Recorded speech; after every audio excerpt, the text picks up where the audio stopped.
Boa noite a todos. É sempre um prazer estar aqui, é sempre uma gratidão, porque, por incrível que pareça, eu não venho aqui para contar um monte de coisa que eu sei. Eu venho aqui para contar alguma coisa que eu estudei de novo, que eu revi, que teve que me novamente entrar dentro do meu coração e às vezes na minha cabeça. Leva uns catiripapos de vez em quando, né? E eu tenho estudado bastante, em alguns momentos, falei um pouco sobre o momento de passagem, mas uma coisa que para o Espiritismo é extremamente importante é estudar o suicídio. Extremamente importante por quê? Porque o Espiritismo tem ferramentas para auxiliar alguém que tem ideação suicida, mas às vezes nós temos, como é que é o trabalho não realizado, né? Às vezes a gente esquece da fé não realizada, né? Então, algumas coisas importantes. Suicídio tem sido uma epidemia global. Esses países que estão mais vermelhinhos têm uma taxa acima de 15 pessoas por cada 100 mil de mortalidade por suicídio. Uma taxa muito grande.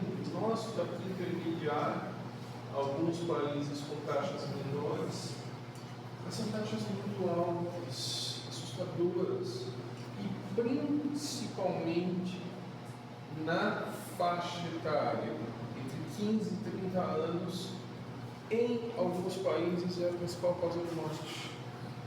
E aí a gente fica assustado. Esses dados são de 2019. A pandemia bagunçou todos os dados, a gente não tem dados mais recentes, alguns ainda. Então são muitos casos. Os últimos dados que eu vi de números absolutos foram de 2022, 700 mil suicídios em 2022 registrados, fora os que não são registrados. É muita gente. E aí aqui eu recebi essa semana, olha que interessante, eu vou falar de suicídio. Aí o filho de uma amiga minha, uma amiga de infância, que faz psicologia numa universidade federal, falou assim: eu vou apresentar um trabalho no congresso, você pode ler o trabalho para mim? O trabalho dele é esse aqui, ó. Na universidade, eu não citei aqui a universidade, eles começaram a estudar ideação de suicídio. Olha que maluquice, nessa semana. E aí eles entrevistaram em abril de 2025, esse ano, 117 estudantes de alguns cursos mais difíceis dessa universidade, onde as pessoas se cobravam muito. 117 responderam. E eles chegaram a um número que para mim foi assustador: quase 72% desses estudantes tinham ideação suicida grave. Ou seja, de cada 4, 3. E aí o que nós conversamos, eu conversei muito com esse rapaz que faz psicologia, e falou: as pessoas estão se cobrando demais. Todo mundo acha que tem que ser perfeito. E existe inclusive, isso não estou nem falando de espiritismo, estou falando de estatística e de medicina na medicina. Existe um grupo de pesquisadores de psiquiatria que fala que nós vivemos um momento da armadilha da felicidade. O que isso significa? Parece que está todo mundo feliz, só eu estou me ferrando. Eu entro na rede social, ai que maravilha a vida da fulana, do fulano, do Beltrano. Nossa, eu tenho dúvidas, eu tenho dificuldade, nossa, eu sou uma droga. Né? E quando eu estou tentando então buscar em carreiras competitivas, parece que é mais sério ainda. Não, isso é muito grave. Eu fiquei assustado quando esse menino mandou. Eu não citei aqui a universidade, nada, porque é um projeto que eles apresentaram no Congresso Brasileiro de Psicologia agora, semana passada. E eu ajudei a corrigir e tal, mandei umas coisas para ele. Ficou super feliz. Mas me assustou. Sabe? De cada 4, 3 com ideação de suicídio em algum momento.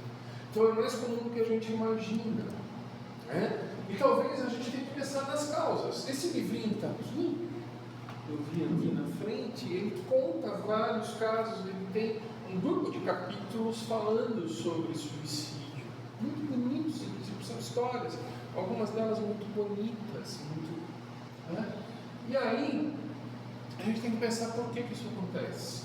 Primeiro, já está aqui o que aconteceu lá na universidade, as pessoas competitivas, achando que tem que ser o supra-sumo da supra-sumice, né? Ah, eu sou a última bolachinha do pacote, se eu tiver qualquer erro, ai meu Deus, eu já não presto. E tem a famosa síndrome do impostor. Muita gente que se sente incapaz, não é que é incapaz, que se sente incapaz e acha que está fingindo quando está fazendo. Então, eu estou lá fazendo meu trabalho de contador, e aí eu fico achando assim, eu não sou tão capaz, eu não sei tudo, né? Então eu estou fingindo. Então é a síndrome do impostor, que pode ser tão grave, eu começo a achar que eu estou falsificando tudo, né? E não é verdade. Isso é muito importante, a gente vai precisar olhar com muito carinho para essa história. Primeiro, contar para as pessoas. Não sei contar a vocês, eu de vez em quando cometo erros, de vez em quando eu fico triste, né? De vez em quando eu fico bravo. Imagina com esse tamanho todo bravo, um negócio feio de ver. E tem um capítulo sobre a ira no Evangelho, que Kardec pergunta para o Espírito e fala assim: se vocês imaginassem, se fosse possível que vocês vissem as cenas que vocês fazem, vocês morreriam de vergonha. Hoje é possível porque tem filme no celular, né? Então é assustador. Uma das causas, então, é essa história de achar que eu sou incapaz. Isso é uma defesa biológica, inclusive. Porque graças a você achar que você é incapaz, que você não pula da antena de TV achando que você voa. Isso é ótimo. Biologicamente, isso foi colocado no nosso cérebro. Só que eu preciso perceber que eu não sou capaz de tudo. E ao mesmo tempo que eu não tenho obrigação nenhuma de ser capaz de tudo. Eu não sou o supra-sumo da supra-sumice. Estou aqui para aprender. Isso ajuda muito. Inclusive quando eu descubro que estamos todos no mesmo barco. A gente não está aqui para bater asinha de anjo, a gente está aqui para aprender. Então quando eu descobri isso, eu falo, nossa, eu sou humano, ai que delícia, sai um peso daqui, sai outro peso daqui. Eu falo, eu sou humano, eu estou aqui para aprender. Né? Pelas causas, no Evangelho está escrito assim: não me nasce o desgosto da vida, que sem motivo plausível apodera de certos indivíduos. E a resposta do Espírito que ele respondeu foi efeito da ociosidade, da falta de fé e também da saciedade. Aquela história de, eu já tenho tudo, Então, também tem esse lado. Às vezes não é porque eu estou competindo, às vezes é porque parece que não tem mais graça. Sabe, que é uma coisa, né? Para quem que usa de suas faculdades como fim útil, de acordo com as suas aptidões naturais, o trabalho nada tem de árido. E a vida se escoa mais rapidamente, você vive melhor. Escoar rapidamente não significa que você vai fazer a passagem mais rápido. Significa que a vida passa de uma forma mais leve. E a gente suporta melhor as vicissitudes. Até porque, eu não sei contar vocês, eu fiz 60 anos esse ano, já tenho meu carteirinho lá de estacionamento, eu acho super legal ter 60 anos. Como dizia minha avó, é muito melhor do que a alternativa, porque a alternativa é fazer a passagem não estava nesse momento. Como disse Divaldo Franco, preparado para a morte eu estou, só não tenho pressa. Então, vamos lá. Aí, aos 60 anos, quando eu olho para trás, gente, já houveram momentos que davam a impressão que a vida estava horrível. E passa. Tudo passa. Sabe, em momentos em que eu chorei, em momentos em que eu sofri, em momentos em que eu bati o pezinho, tem que ser de jeito que é terrível, não foi. E a hora que eu olho agora, eu tenho paciência para olhar com carinho, eu percebo que tudo foi do jeito que foi. Estava contando para ela que quando eu entrei na escola, eu sou grande, sempre fui alto, mais alto do que a maioria dos meus coleguinhas de escola. E eu tinha uma tia que era pedagoga. E a minha tia ficou buzinando na orelha dos meus pais que 7 anos é muito cedo para entrar na escola. Ou seja, a criatura aqui entrou com 8 anos, maior que todo mundo, né? Uma cara de repetente naquele momento, mas não era. E aí, eu tinha raiva da minha tia. Os caras da minha idade estão tudo lá na minha frente, e eu aqui. E aí, quando eu olho, eu até te falei isso agora, eram as pessoas com as quais eu precisava conviver. Eu precisava aprender com aquelas pessoas que estudaram comigo há tantos anos. Tinha que acontecer. E aí eu começo a ficar grato. Coisas que às vezes me irritavam, eu começo a agradecer e falo, nossa, que bonitinho que foi, né? Que belezinha, eu fiquei bravo, mas foi uma belezinha. A incredulidade também, a dúvida quanto ao futuro, e aí está o Espiritismo dizendo o seguinte: existe vida futura, sabe? Não é o fim. Então, cuidado se você acha que a vida não tem mais saída, eu vou terminar. Cara, você não vai terminar, você só vai fazer uma translocação, vai sair de lugar. E o que é pior, você vai fazer uma translocação com ponto negativo, né? Entrando do outro lado com um jeito um pouquinho meio esdrúxulo, né? E aí acontece que hoje eu até vi uma menina com ideação suicida, eu sou psiquiatra. Ela sentou e começou a contar. Eu falei, putz, eu estou estudando isso agora, eu tenho que falar com ela. E a gente bateu um mau papo, e eu falei, e ela achou que ia levar uma bronca, e eu falei rindo um monte de coisa, eu fui brincando, fui falando, você acha que é cara? Menina, você acredita que a gente é só isso aqui? Será que a hora que terminar... Eu tinha uma amiga que dizia o seguinte: a hora que eu morrer, eu vou virar um galinho de árvore, né? E tudo se transforma, eu só sou biológico, não vai ter problema. E aí tinha outra que falava assim: eu vou ser um passarinho cantando para lembrar você que aquilo era tudo mentira. E a menina foi rindo, ela falou, meu Deus, é mesmo, nossa, não acaba. E a gente foi conversando, e eu fui suavizando, eu falei uma coisa interessante, então, tinha muita gente no suicídio, é uma preocupação, mas por outro lado, eu posso usar isso para mim. Você não está sozinha? Sabia que em alguns países, de cada 2 pessoas, uma já pensou em suicídio? Então, filha, isso é normal, isso é muito comum. Se é comum, quando você tiver essa ideia, você pensa assim, cara, mas uma ideia comum, vamos mudar, vamos virar, né? E ela começou a rir, ela saiu tão feliz que a gente conseguiu ressignificar isso, tá? Então a gente vai ter que aprender isso também. Eu não posso ser crítico, né? E ameaçar as pessoas com o inferno, inclusive, que o livro vai falar sobre isso, né? Mas eu posso mudar um pouco as ideias materialistas, eu posso falar um pouco sobre a dúvida do futuro. Eu até não entrei muito na doutrina espírita com essa menina, porque eu não senti naquele momento que fosse um momento correto. Ela vai achar que eu estou fazendo proselitismo e não é o que eu quero que ela pense. Mas aí eu falei assim, você já morreu alguma vez? Ela falou, não, nessa vida não. Então você sabe o que tem do outro lado? Não. Então você vai arriscar? Mesmo? Olha o risco que está correndo. E ela começou a rir, e ela saiu outra pessoa.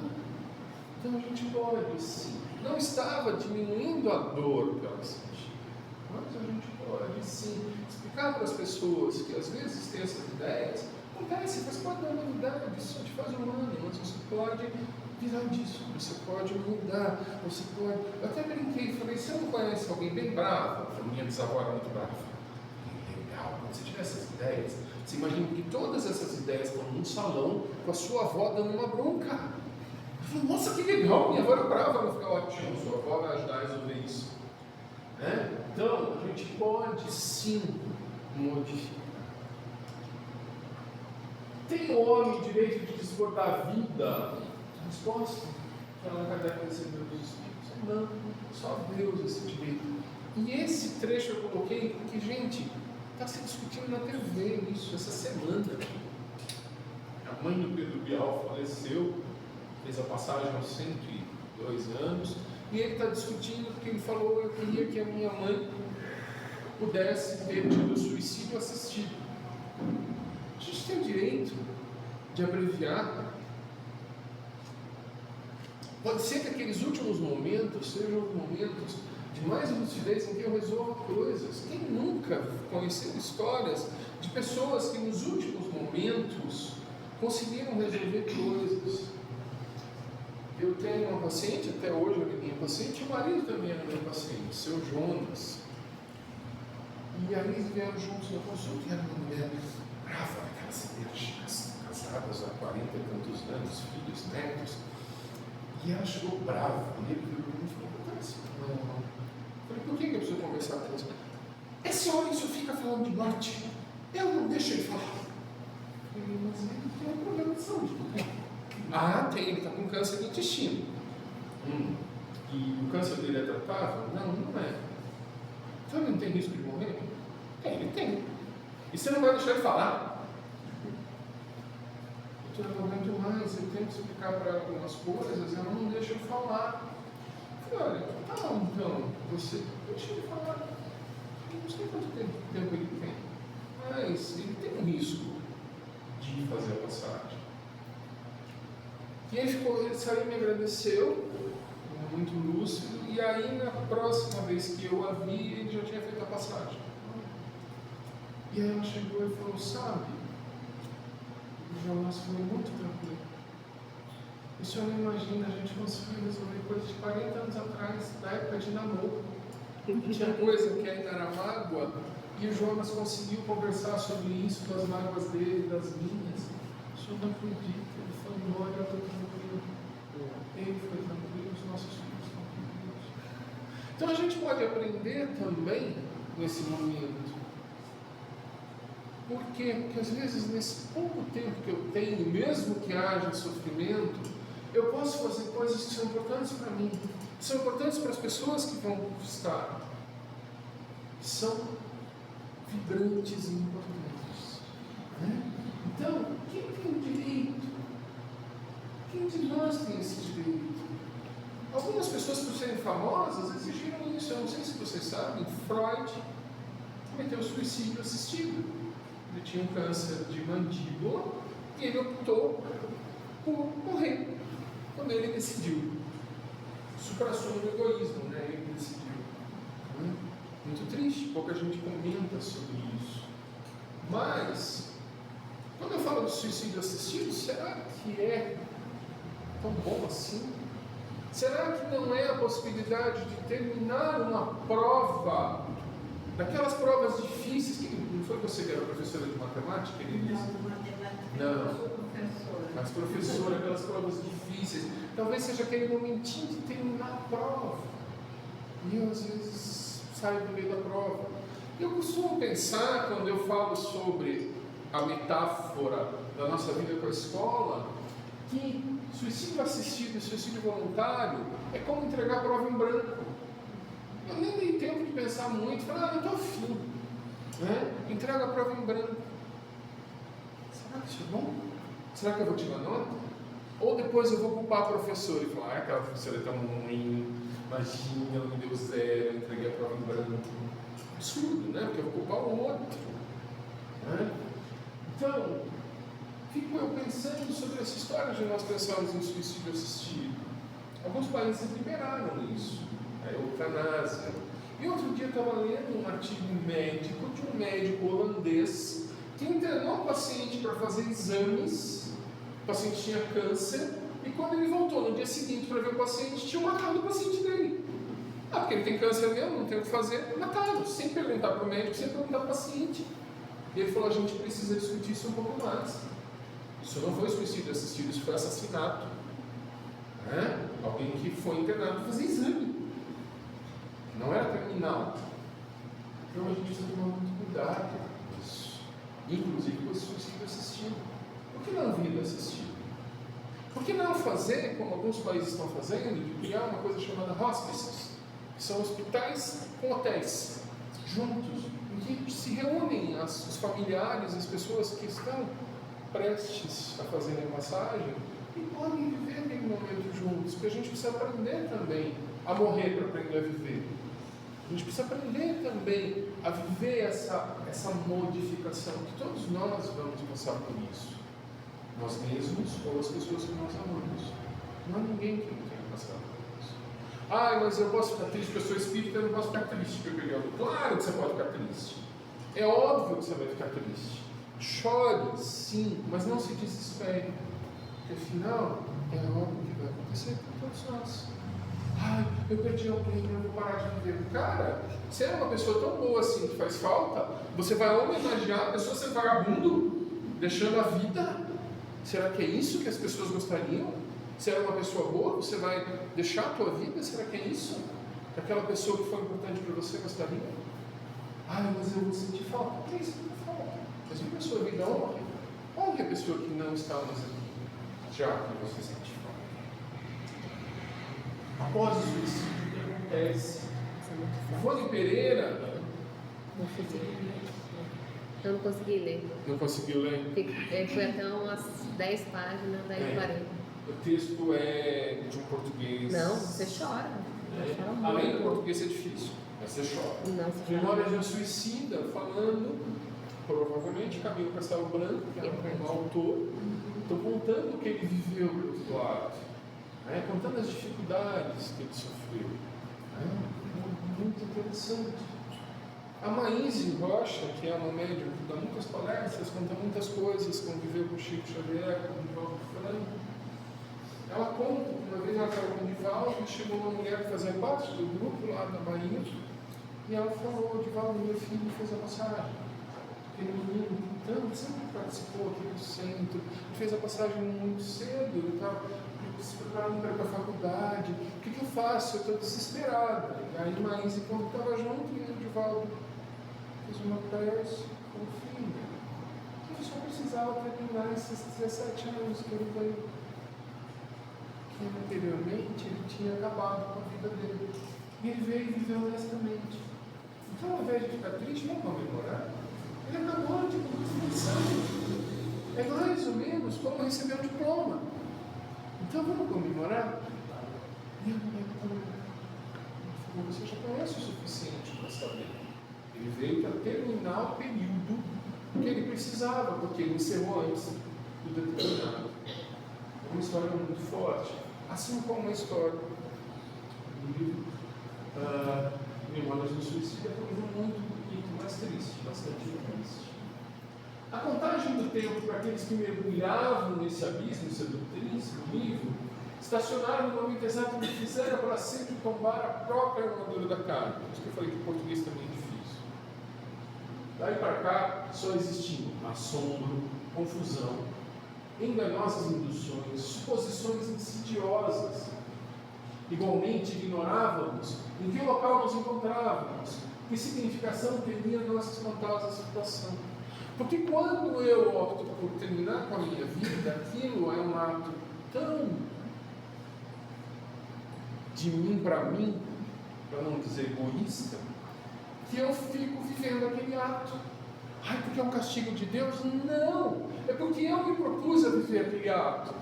E na maioria das vezes, se há tempo, eu tive essa experiência trabalhando com socorro, de pessoas que tinham atentado contra a própria vida, e quando há tempo, o mais resultado acho que agora não dá mais tempo, mas é meio muito difícil, porque no átimo você tem um momento de desespero do qual você se arrepende. E nós temos muitas comunicações espíritas, de espíritos desencarnados por altos caminhos, que dizem a mesma coisa. Se eu pudesse voltar, como eu repundi. Por quê? Porque eles ficam ali não por castigo, porque quando você faz uma coisa dessa, você espera, eu vou para o inferno. Cadê aquele capeta simpático, né? Cadê o diabo muito tridente para me cutucar e tal? Não tem. Não tem, eu fico sozinho, vivendo a minha solidão, aquela rememoração, ligado com o meu corpo, porque para mim o que era importante era o corpo. O espírito não tinha importância, se eu não respeitei. Né? Então vejam como aqui no livro da Ivone, as palavras do Castelo Branco, né? É difícil esse momento. Como o Espiritismo pode ajudar, no sentido de mostrar que não acaba, não é uma coisa que é o fim, não é o fim, é o começo de uma novidade. Só que você começa essa novidade com dificuldade. Né? Lei da atração, ação-reação. Então o que acontece? No livro Memórias do Suicida, nas peripécias que o suicida entra a curtir depois da sua morte prematura, o vale sinistro. Tem o vale dos suicidas, é um lugar físico? Não! É a sensação, aquilo está dentro de mim, aquilo é algo que eu sei, que eu sinto. Né? O vale sinistro representa um estágio temporário, sendo ele para lá encaminhado por um movimento de impulsão natural. Por quê? Por lei da atração. eu estou num desespero tão grande que eu desrespeito a minha própria vida, aí eu vou passear onde? No paraíso? Brincar de anjinho? Não é porque Deus está me castigando, é porque eu estou sintonizando com isso. É a mesma coisa que você colocar na bandeira e você assistir a Globo, usando a televisão como...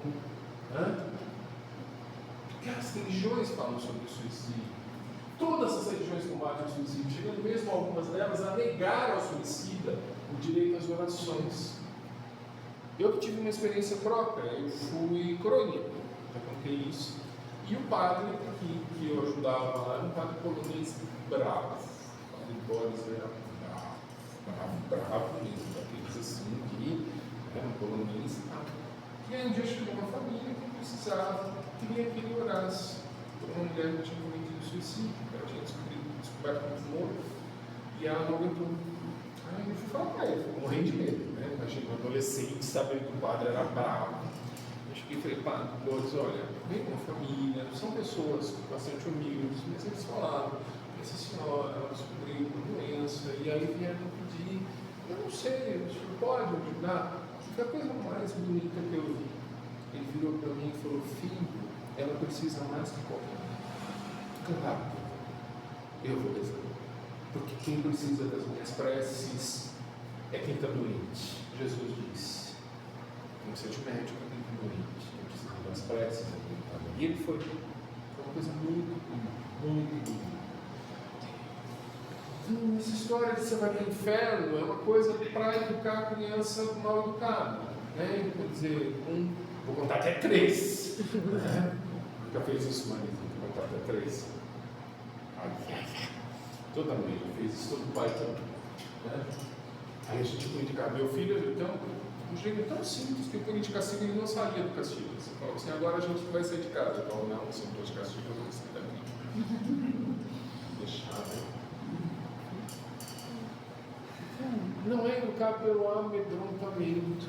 Não é sair por aí dizendo para as pessoas, não cometa suicídio que você vai para o inferno. Não é isso. Muito pelo contrário. No céu e no inferno, falando um pouco sobre o suicídio, pelo espírito ali da futura, o suicídio causa no corpo fluídico um abalo violento. Então eu vou marcar o meu perispírito, batendo aqui vai ficar no som, vou marcar o meu perispírito com cicatrizes.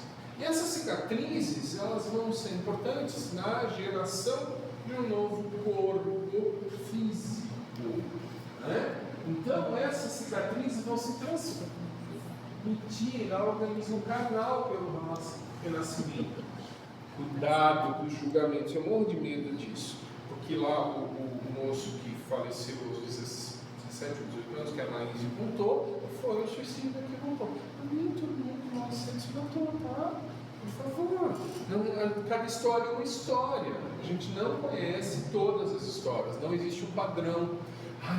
Fulano teve um filho com deficiência, será que acho que ele foi... Não! Cada história é uma história, né? Cada um de nós tem sim algumas marcas perispirituais que vão estar no nosso corpo físico, mas cada um individualmente vai manifestar. Então cuidado também com esses julgamentos. Eu escutei assim, você trata pessoas com problema de tireoide, quem tem problema de tireoide é porque se enfocou na vida passada. Que novidade espiritual é essa? Que eu não sou, você nada disso, pelo amor de Deus, para. Agora a visão espírita do suicídio é que é importante.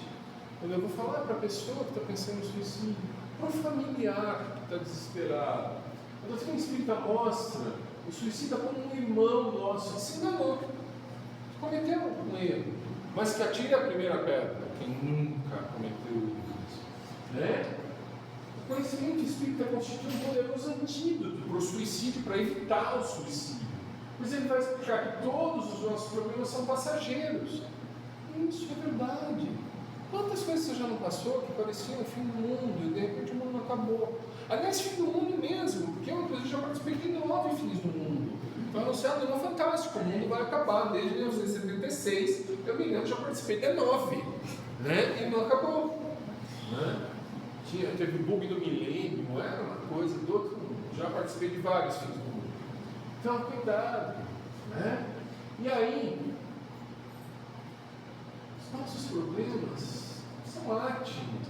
A vida espiritual é infinita. Então, o tempo que eu tenho de sofrimento, quando eu divido isso pela vida espiritual, é a mesma coisa que eu dividir um número 10, por exemplo, pelo infinito. 10 pelo infinito.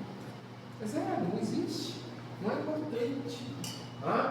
As dificuldades de hoje são resultado da nossa própria conduta. Então eu não posso culpar a professora que me deu 0 porque eu entreguei a prova em branco. Fui eu que entreguei. Eu preciso começar a entender isso. E eu preciso parar de plantar banana e querer colher maçã. Se eu plantei banana, eu tenho que fazer bananada, sorvete de banana, sundae, tudo isso. Banana split. Né? Será sempre possível, através da oração, e ter a ajuda dos amigos espirituais para a superação das dificuldades. Então, antes do suicídio, eu vou orar. Às vezes, fazer algumas brincadeiras do tipo essa que eu falei, pede para sua bisavó cuidar dessa energia que está ali, dá uma bronca em todo mundo. Né? O homem não é apenas corpo físico, sua essência é espírito. A vida é excepcional oportunidade de crescimento. Os indianos vão dizer que para cada um de nós encarnar foi gasto a mesma energia. Cada um de nós, não para todos. Para cada um de nós encarnar foi gasto a mesma energia que Deus gastou para produzir um universo. A encarnação é alguns. E aqui vem outra história da Maíse, também bonita, contando as histórias. Ela diz que Chico Xavier chegou um momento da vida física em que ele tinha angina pectoris, que é aquela dor cardíaca. Ele já tinha problema cardíaco, já sabia disso. E um dia, no meio de uma dor muito forte, ele sozinho aparece um espírito de um jovem e fala assim: eu não sei direito como é que eu posso te ajudar, mas eu posso segurar a sua mão enquanto você está aqui. Segura a minha mão, aperta forte, eu vou estar aqui do seu lado, eu estou aqui para te dar apoio. Foi ficando, foi melhorando, como é que eu posso te agradecer? Falou: agradecer você não precisa não, eu sou um suicida, meu nome é Lucas, e você colocou o meu nome no seu grupo de oração, foi a única coisa que me acordou ali. Então, fazer orações, ajudar. É difícil quando alguém é muito próximo, você fica bravo, normal, mas a oração pode ajudar também. Os familiares de pessoas que se suicidam, a doutrina espírita vai trazer um grande conforto, que eu vou dizer assim: não vai ficar aqui no inferno, ou não vai ficar lá no mármore, né, que tinha lá na novela, o mármore do inferno gelado. Não é isso. Precisa de um tempo também, não vai virar anjinho de um dia para o outro. Não é assim, morreu virando anjinho. A gente sabe disso. Existe toda uma. Assim como esse moço, Lucas, pode depois segurar as mãos do Chico Xavier. Ele estava aprendendo ali, estava saindo um pouco daquela ideação tão egoísta que ele passou. Né? E a doutrina espírita vai então trazer essa certeza de que Deus não vai desamparar ninguém. Não existe filho de Deus. Né? Eu tinha uma amiga que dizia assim: Deus é pai, não é padrasto. Porque tem padrasto muito legal também, né? Mas Deus é pai, não é padrasto. Então vamos lá. Todos os socorridos, todos têm possibilidade de melhor. Vamos fazer orações, vamos ajudar. Não é? Assim, o sofrimento do suicídio tem a duração necessária ao tempo do arrependimento dele se desligar do corpo físico. Não é um castigo.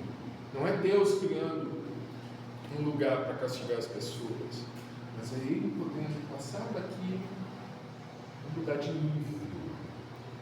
No filme Nosso Lar, o que aconteceu com André Luiz, ficou no umbral e de repente ele conseguiu sair. Os tempos foram 10 anos.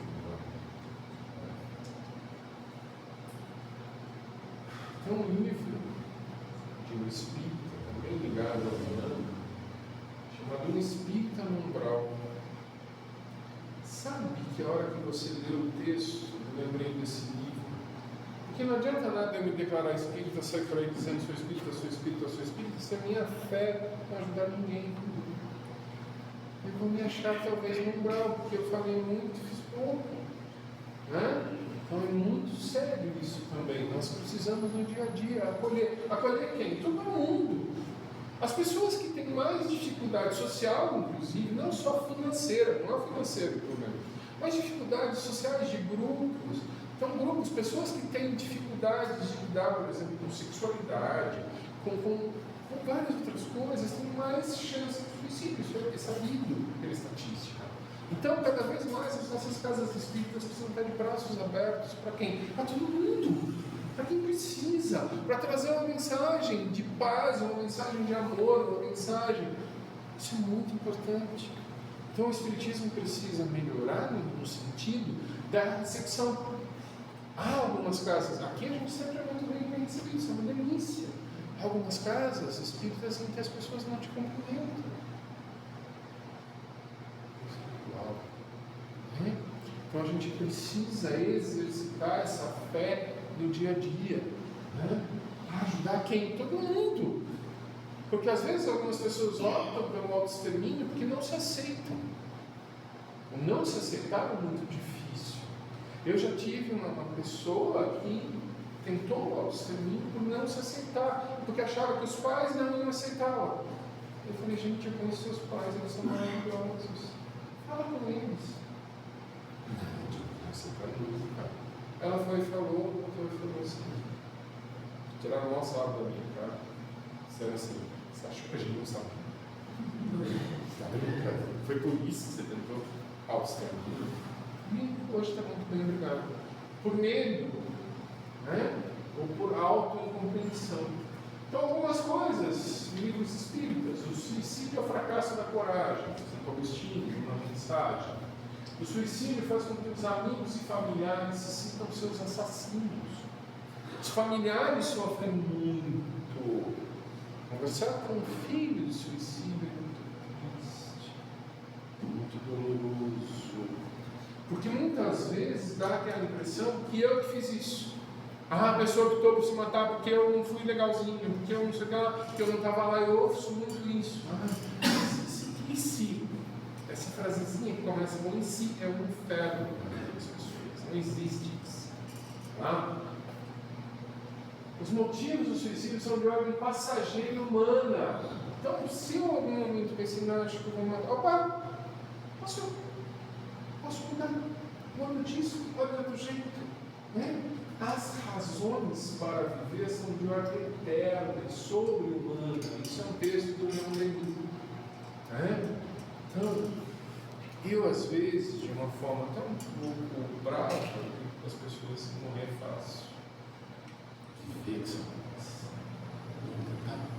desafio é viver. Morrer é simples, é de uma rapidez. Né? Agora, viver é um esporte. Aí é sério.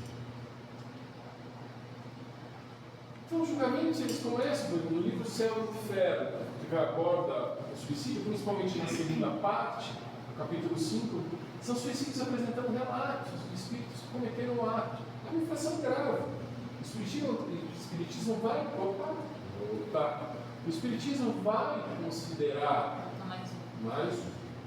O Espiritismo vai considerar que é uma violação das leis divinas. Existe um julgamento. Mas ao mesmo tempo, quem sou eu para tirar pedras? Né? Quem sou eu? E aí, consequências. Os espíritos optam pelo autoextermínio, frequentemente relatam sofrimentos intensos. Então, cara, se você acha que vai acabar com alguma coisa, parece que você vai começar uma coisa que não é boa. Né?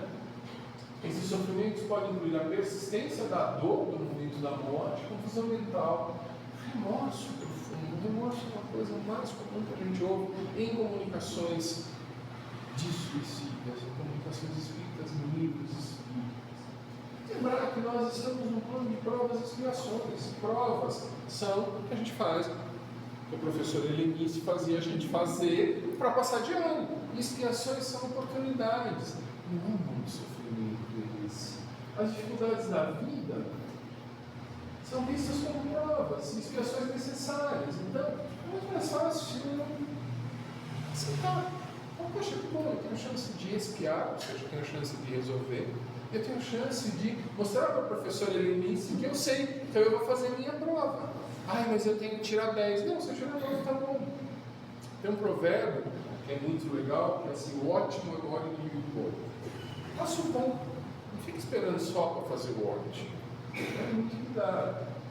E aí vem a coisa mais importante que a doutrina espírita vai trazer. Não é um julgamento, que a gente não julga mais. A esperança é a reparação. O Espiritismo vai oferecer o consolo, vai enfatizar que sofrimento nenhum é eterno.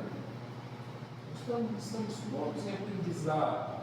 Através do arrependimento sincero, das preces, o auxílio de bons espíritas, o espírito suicida pode se preparar para uma nova encarnação. Geralmente, a partir do momento que ele tem consciência do que está acontecendo, ele até pede uma nova encarnação. Quantos de nós já não passamos por isso, já reencarnamos após o extermínio? É importante notar que o conteúdo espírita sobre o suicídio, ele visa principalmente a prevenção, oferecendo uma perspectiva de esperança, a compreensão das leis divinas, e não de julgamento e condenação. A gente não está aqui para dizer, você vai para o inferno. A gente está aqui para dizer, todo mundo vai ser salvo, todo mundo tem chance, todo mundo vai poder melhorar. Talvez, menos hoje, mais amanhã. Eu consigo fazer algumas coisas boas hoje, não consigo fazer todas. Se você tentar me fazer tocar piano, vai ser um negócio ridículo, né? Então, nessa vida eu não aprendi piano. Cada um de nós vai aprender algumas coisas. O espírita tem, assim, vários motivos para se contrapor à ideia de suicídio. Primeiro, a certeza de uma vida futura. Como é que eu vou acabar uma encarnação se eu vou ter vidas futuras? E essa vida será tanto melhor quanto mais eu me esforçar agora. Né? E abreviando os meus dias, com certeza eu não vou ter uma vida futura tão bem elaborada. Conclusão. Analisando as respostas dadas pelos espíritos que conduziram a codificação para Allan Kardec, fica evidente a posição do espiritismo em relação ao suicídio. O espiritismo é contra o suicídio, mesmo o suicídio assistido. Por quê? A gente sabe que pode haver chances naquele momento de, inclusive a gente tem na medicina uma coisa chamada visita da saúde. E o termo é exatamente esse, visita da saúde, é um termo científico, em que, de repente, um pouco antes do desencarne, a pessoa tem e fala um monte de coisa importante, resolve um monte de coisa, não dá para desencarne. E as pessoas, eu várias vezes passei por isso, tive que falar para as pessoas, aí vem alguém e fala, meu pai melhorou muito, ele está melhorando. Conversa com ele, fica lá junto, conversa com ele agora, deixa as coisas acontecerem. Então não há por que pensar em encerrar antes da hora. A reflexão dos ensinamentos passados aqui por Joana de Ângeles, ela diz o seguinte: aguarda um pouco mais quando tudo te empurra ao desespero. Quando parece que tudo está acabado, aguarda. A divindade possui soluções que você desconhece. Gente, às vezes vem de onde você não espera. As coisas acontecem de um jeito que parece, entre aspas, milagre, fecha aspas, que são milagres. Recupera hoje o desperdício de ontem, sem pensares. Jamais na atitude simplista do suicídio, que é a mais complexa e infeliz de todas as coisas que podem ocorrer ao homem. Então, como diz Joana de Ângeles, espera. Mas eu estou sem paciência, acho que essa vida acabou. A vida não acaba, ela só simplesmente.